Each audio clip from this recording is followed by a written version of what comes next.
Okay, so here's the thing. I'm even now, as I sit here contemplating changing my rating for this book. Bare necessity, but simple bare necessity. Bare necessity, but simple bare necessity. Hey there, it's Bree Bear, and welcome to today's very interesting video. Today, I'm talking about reading Perks of Being Wallflower for the first time. Going into this book, literally the only thing I knew was the title. That's it. That's all I knew about it. That it was about a character who was a wallflower, who was not at all an extrovert. Very introverted character. That's all I knew. I didn't even know that it was in epistolary format going into this book. So, that being said, oh, and I knew it was contemporary. Yeah, that's all. So I want to give some spoiler-free thoughts on this for those of you who want to know a little bit more but have not read it yet. Without spoiling the rest of my video, I think you need to read the book. I really do, because it's just so well crafted, and like, it blew my mind. I at some points almost thought I was going to give this 1 or 2 stars, but I ended up giving it 5 stars. That's all I'm going to say about it. Push through the weirder parts, the parts that make you think you're going to want to DNF it. Push through that.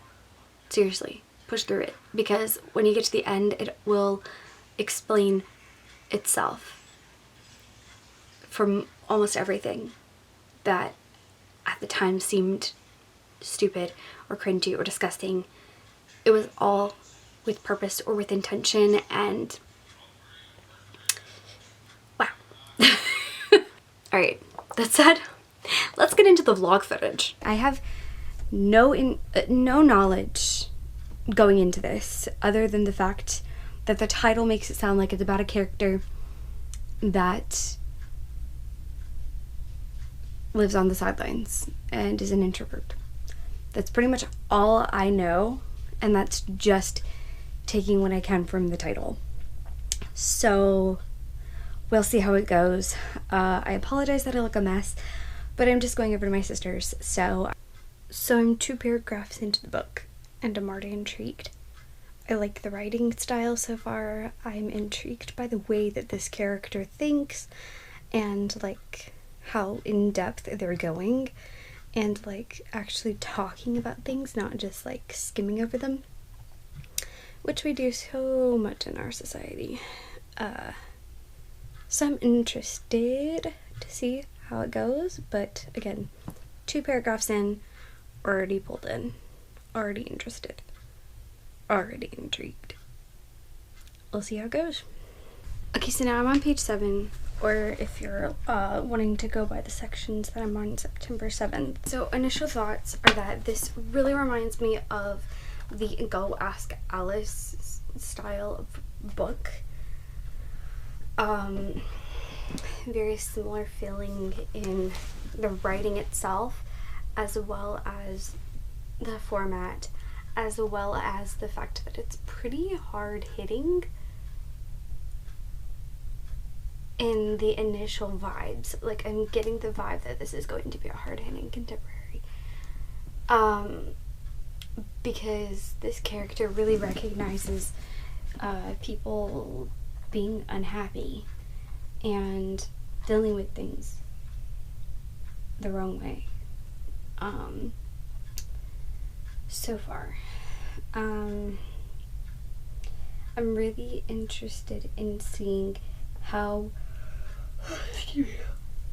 much we actually deal with these ideas and concepts versus how much is just kind of like left there.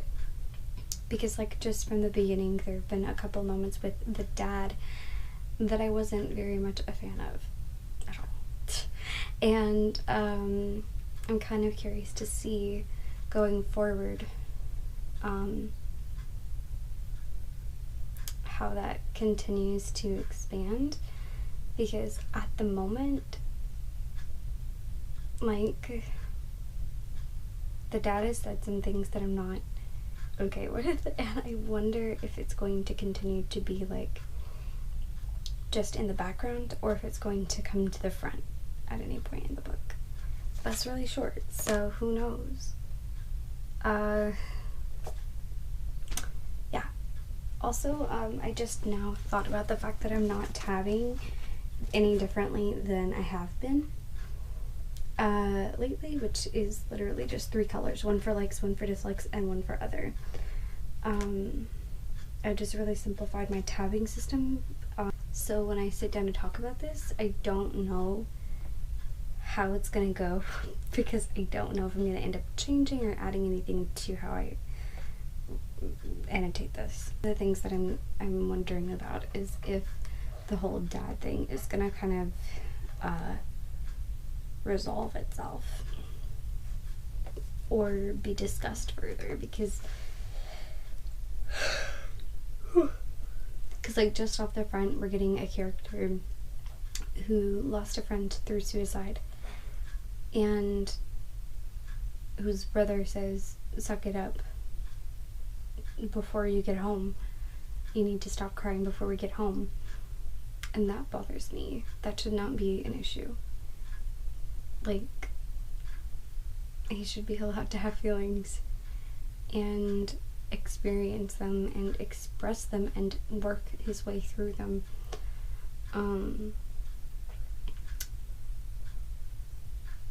Because it's a hard thing. So things got real weird real quick. I am on page 34 and things got weird. Like I just said, we talked about masturbation in a very weird way. We talked about rape in a very weird way. And neither of those things were things I was expecting going into this book. And neither of them I feel like were dealt with very well. And I don't know how I feel about the direction it feels like this might be going. It's trying to tackle some topics that I feel like could have been left alone. I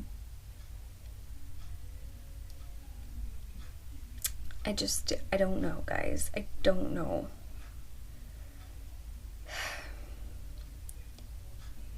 Like, I'm sorry, but I didn't need the information about this character's personal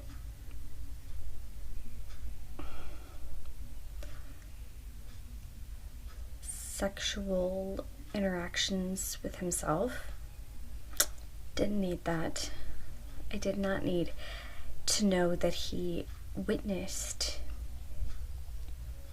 inadvertently witnessed rape, not knowing what was going on, and now he's figured it out, and they're not going to try to step up or speak out about it. I'm gonna see where it goes for a little bit longer, but I make no promises about this. I'm not sure about this now. I had higher expectations before I started it, but now I kind of want to go look at Goodreads and see who has read it and what they rated it, to kind of get a better idea of what I'm getting myself into here. The average rating for this book on Goodreads is 4.2, and there is 1,294,237 ratings. So I kind of want to stick it out, because it has over a million ratings. Jesse rated it 5 stars, Emma rated it 5 stars, Ariel rated it 5 stars, Chelsea rated it 5 stars, Kaz rated it 4 stars, Zoe rated it 5 stars, Maureen rated it 5 stars, Lala rated it 3, Heather rated it 3,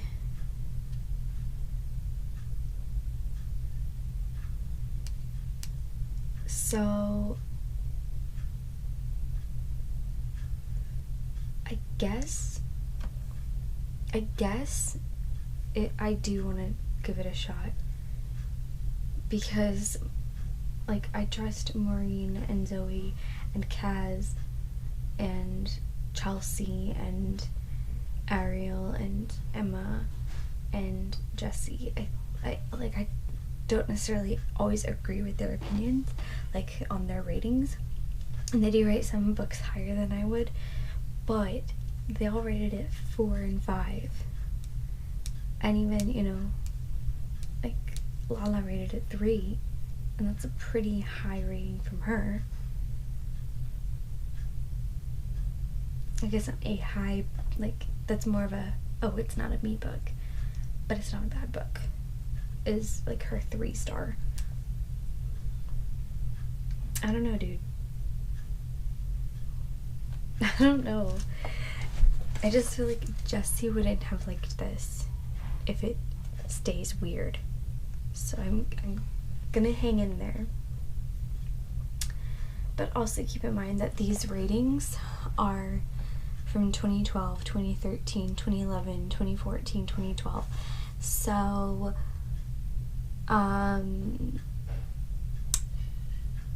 keeping that in mind as well. So my only update from yesterday was that I hit part 2 in the book. Where did I put the book? Oh, there it is. I hit part 2 in the book. That's it. That's all I got for you. I didn't read very much yesterday. I plan to read a good amount today. That is my goal.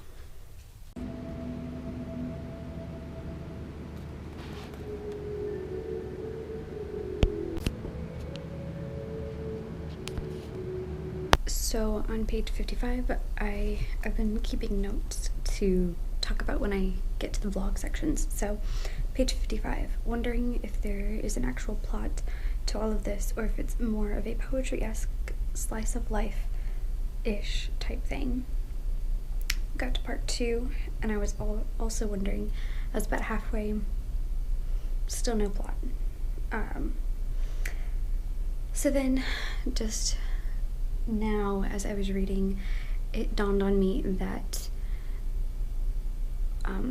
as we were getting more reveals about Charlie and his mental health and the struggles that he's starting to experience with partying and drugs, if that's really where we're falling, this is more of like a diary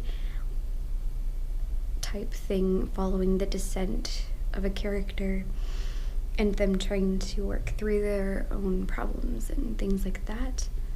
And it's not necessarily going to have a plot so much as,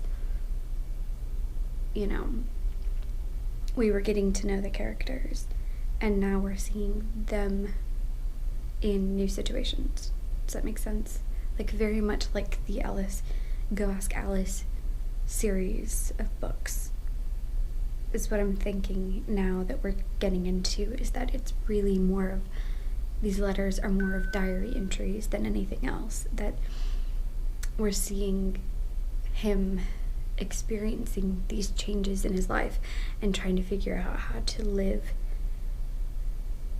figuring out himself and dealing with what he's put himself into. So we shall see how it goes from here, but I have maybe 100 pages left, a little over 100 pages left at this point, so we will see how it goes. I would like to finish today, but I might not finish until tomorrow because I haven't been reading a lot the past few days, although today I'm feeling a lot better mental health wise than I was the past 2 days, so maybe I'll be able to push through it. So one way or another, we'll see.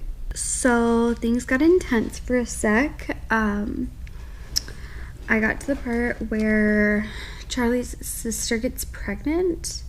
I don't even know his sister's name because he just signs everything Charlie and he didn't give an alternative name for her, I don't think. He just says my sister every time. So she got pregnant and she only told her brother and had him drive her to get an abortion.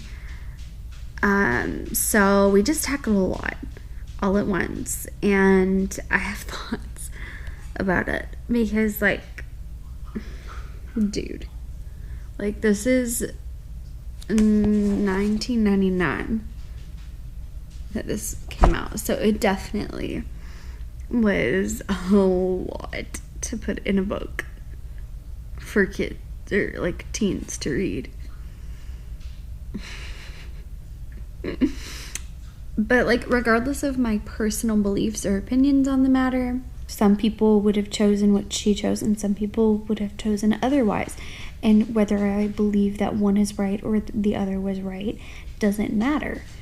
And I just thought it was, an interesting idea to talk about for a second because of how controversial that topic is. And I do mention controversial topics in my notes because there are some things that are controversial to different people or are difficult or are problematic for different people and those kinds of things. And I want to point it out that people are going to have different viewpoints on these elements of the story or on these topics, and those topics are addressed in this book.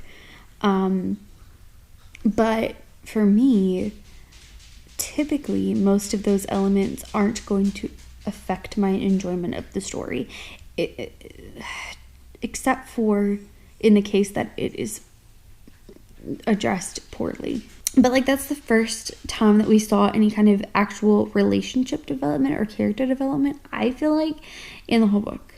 I've really seen relationship development, I would say, between the family members. We've seen some development in the relationships, in the friendships that he's built, because he's built these friendships up, and it's kind of following that experience of creating friendships. And he's also, he as an individual has grown based on his own experiences. However, we've not really seen any, like, intense kind of development like that from any of the situations other than that and when he did acid and had a really intense trip. So other than that, like, we haven't experienced anything this, like, intense and seeing, like, such a development within the characters or within the relationships between the characters. I don't know, man. It's a weird book. I will say that. It is a weird book. It feels a lot more like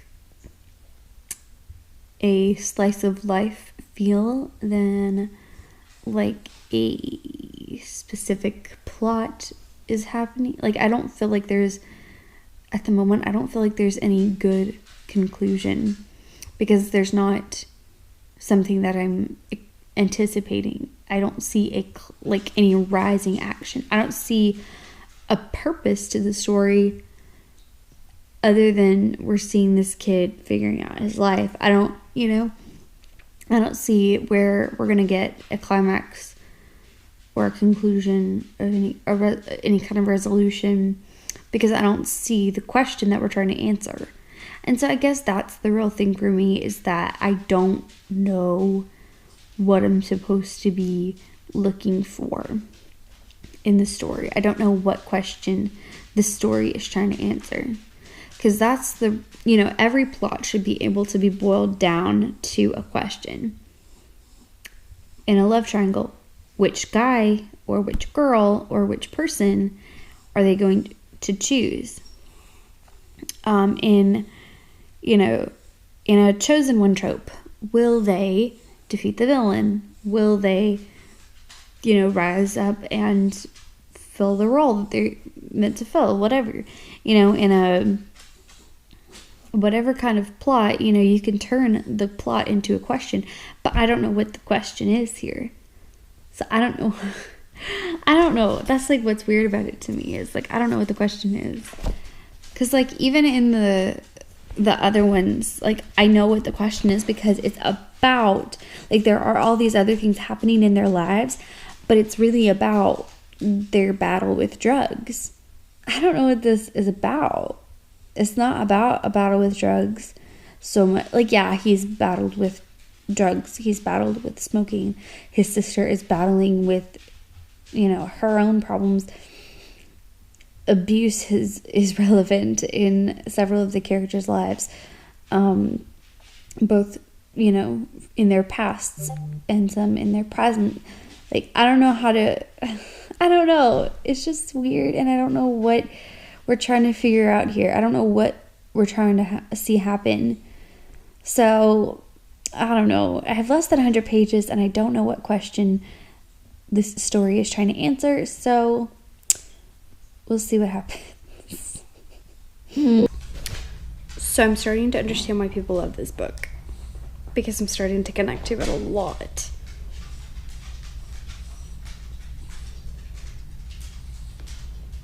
I just finished part 3. I'll be back in a little while. But I have feelings. And they're much more positive than they were when I checked in the first few times. So, yeah. So many things are happening, y'all. Patrick and Brad got caught by Brad's dad. Brad was ignoring him at school. Brad basically, like, called him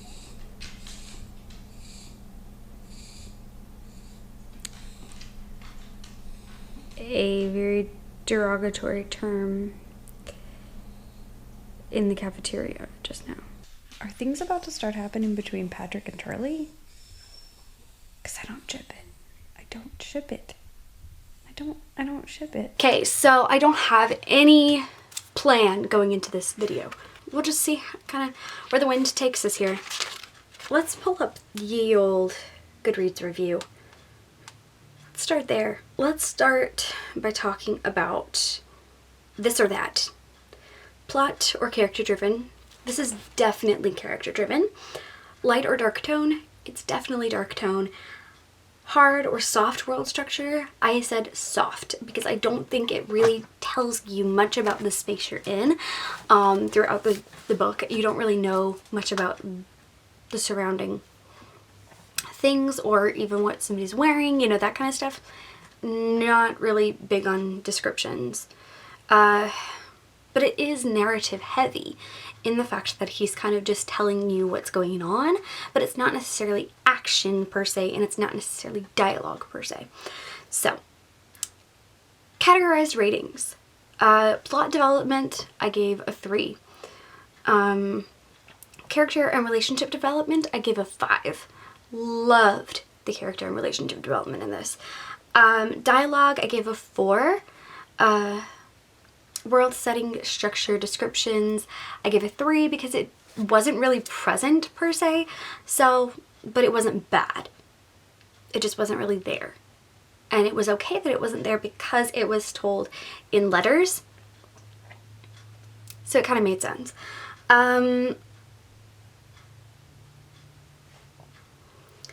Theme use, I gave a 5. Quality of writing, I gave a 5. Tact. So this is the tactful or accurate presentation of representation, trigger elements, controversial topics, etc. I gave that a 3 because, again, there were some cringy things in this, okay? I'm sorry, but there were. They were painful, they were cringy, or they were just gross. And originally I would have given this, like, even lower on the tact. On the tact, I was originally going to give this pretty daggum low when I first started reading this. I thought I was going to be like a 1, and then the way that the story came full circle in the end, it made so much more sense, the choices that were made in the beginning, and so I bumped it up as it explained itself further. Personal enjoyment, I gave a 4. Satisfaction at the conclusion, a 5. So overall, I gave this the average rating. If I average all of that together, it gives it a 4.3333333333333. So that's kind of how my rating ended up in terms of categorized ratings. But let's talk about the highs and the lows here. I literally just said, okay, so there were some TMI moments and some tactless moments, but I think most of it was intentional. Also, there was no clear plot, really. That being said, let's talk about that. So basically, throughout the majority of this book, we didn't really know what our journey was taking us towards. We didn't know the means of, or the purpose. We didn't know the purpose of the journey. We didn't know why we were experiencing what we were experiencing within the book. There was no clear plot to be followed. We didn't have a question we were figuring out the answer to until close to the end of the book. We didn't know what the question really was. And that, I think, partially is to do with the fact that I didn't really read the synopsis per se, but also partially to do with the fact that it's not a clear question put forth within the beginning of the book. We're kind of just following a very slice of life feel throughout the story, until later on in the book when we really see the explosion of mental health focus, and how hard it drives that point through the latter half of this book. And once we really get that impact, it changes the whole tone and how you view everything in the beginning of this.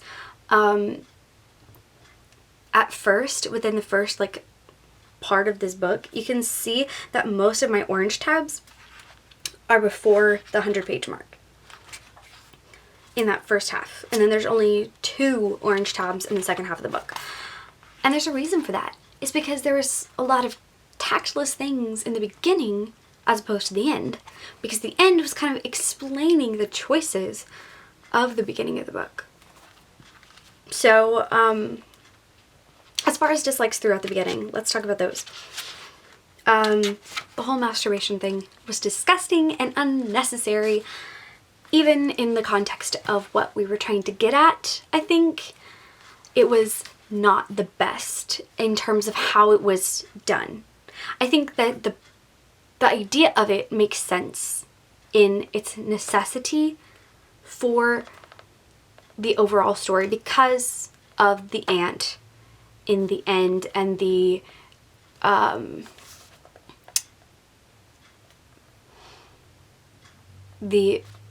assault and abuse and, well, the rape that he experienced as a kid. It makes sense that this is a topic that stands out to this character and that he felt the need to write about. But at the time, I absolutely hated it.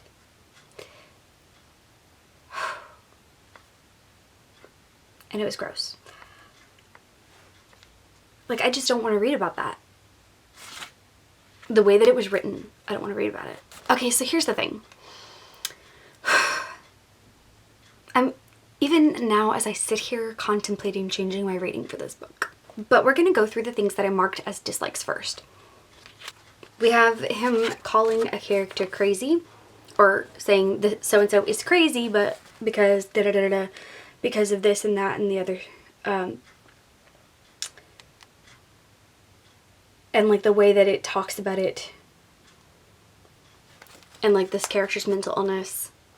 I marked it, but looking back at it, it was an intentional choice. The whole masturbation thing. It was disgusting. I hated it. It was cringy to read the way that it was written. It was painful to read and awful, and I hated it. But looking back, it was an intentional choice. Part with the sister.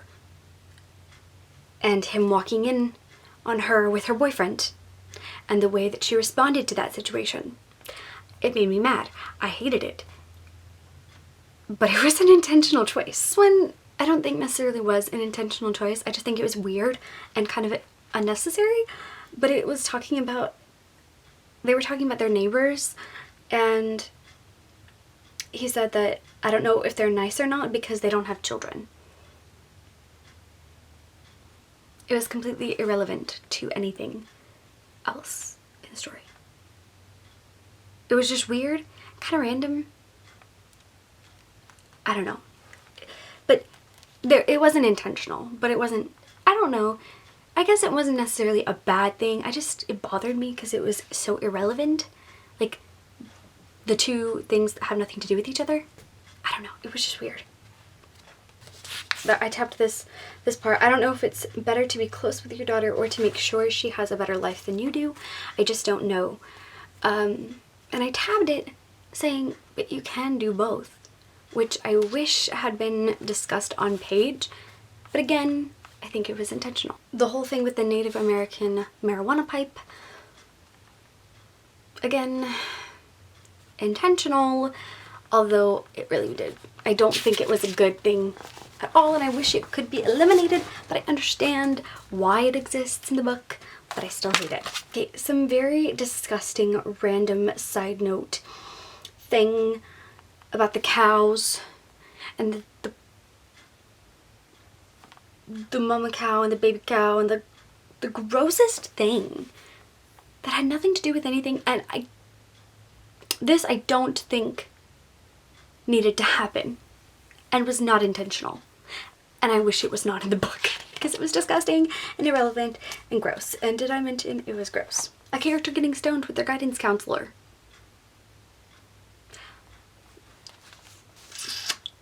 Not gonna continue on that. Bring up stories thing, not my favorite, and kind of not the best.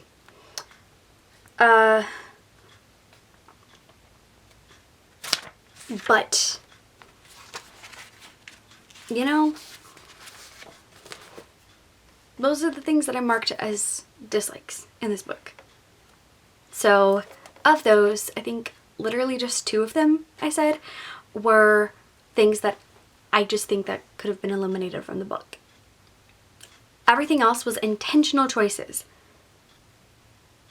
Everything but like those 2 or 3 things were very intentionally selected. And with great purpose to craft this story in the way that it was told. And made sense in the end. That although they were uncomfortable, they were essential almost to the story, I think. Which is shocking and overwhelming, because that means that just because you don't like a book when you start it does not necessarily mean that you're going to hate the book. Because I think I might even end up changing my rating. Just by sitting here and talking about this right now, I think I'm about to go on Goodreads and change my rating. Not even gonna lie. Wow. Okay, so let's talk about the things I liked about this book. The writing style was one of the first things I mentioned. I liked the way that this character expressed their thoughts. It might have made sad sense. And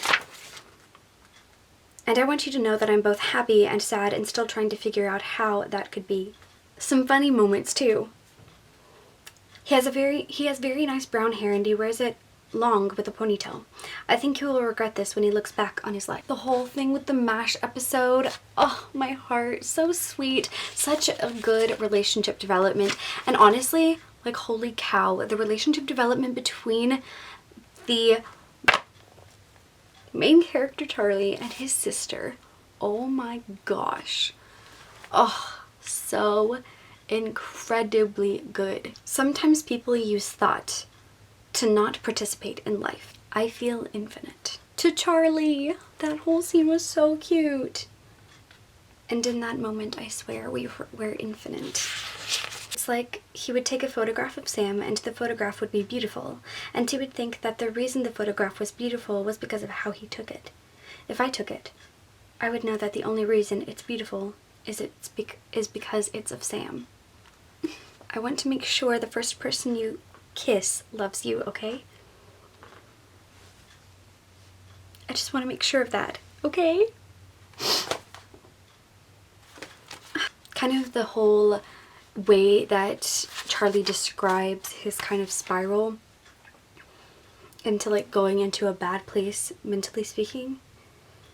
I'm just thinking too fast, much too fast. And my mind played hopscotch. The whole section of I was just confused all day. Like the whole section was so good.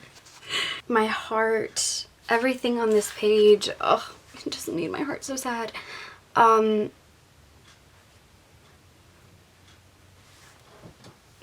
I just wish that God or my parents or Sam or my sister or someone would just tell me what's wrong with me.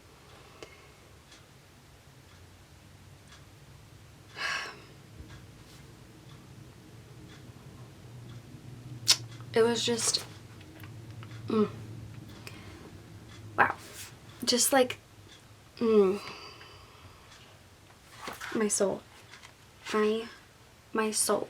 This whole part of after Charlie kind of loses his friend and he realizes now it's so much harder without friends now that he's experienced having them, and like he says it used to be so much easier, and oh dude, I feel that. The whole part with the teacher and the Charlie, please don't take this the wrong way. I'm not trying to make you feel uncomfortable. I just want you to know that you're very special. And the only reason I'm telling you is that I don't know if anyone else ever has. I looked up at him, and then I didn't feel strange. I felt like I wanted to cry. He was being so nice to me, and the way his girlfriend looked, I knew that this meant a lot to him. And I didn't know why it did. My heart. Everything that I thought was awful was an intentional choice for the overall arc of the story. And my perspective on those elements changed, because at the time I hated them when I first read them, but by the time I got to the end of the book, it was completely different. Character development was phenomenal. Relationship development was phenomenal in a lot of ways. I am overwhelmed by the way that this was crafted and the fact that we see such an exploration of mental health in a way that I did not anticipate. It's much harder hitting than I thought I was getting into. It's a bigger story than I thought. It's way more impactful on my life than I anticipated, in the fact that it really makes you think more about the why behind the what when it comes to your mental health. All in all, I feel like not everybody I think would really be able to fully read this book and just be okay with what happened in those less comfortable moments, but like over time my view has changed. I started with a 4-star when I first finished my review for this book, but as I've sat here talking about it, I've moved to a 5-star. I'm kind of glad that I had this lack of knowledge going into it, that of what we were really exploring was the character's mental health, because it was just this unwinding. That's me reading Perks of Being Wallflower for the first time, and wow, what an experience it was.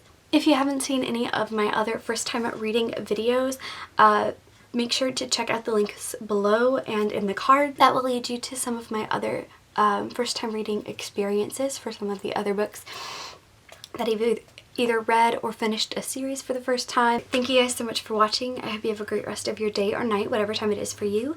Make sure you hit that subscribe button and notification bell to join the Bear Scouts, and I will see you soon with another video. Peace out, Bear Scouts.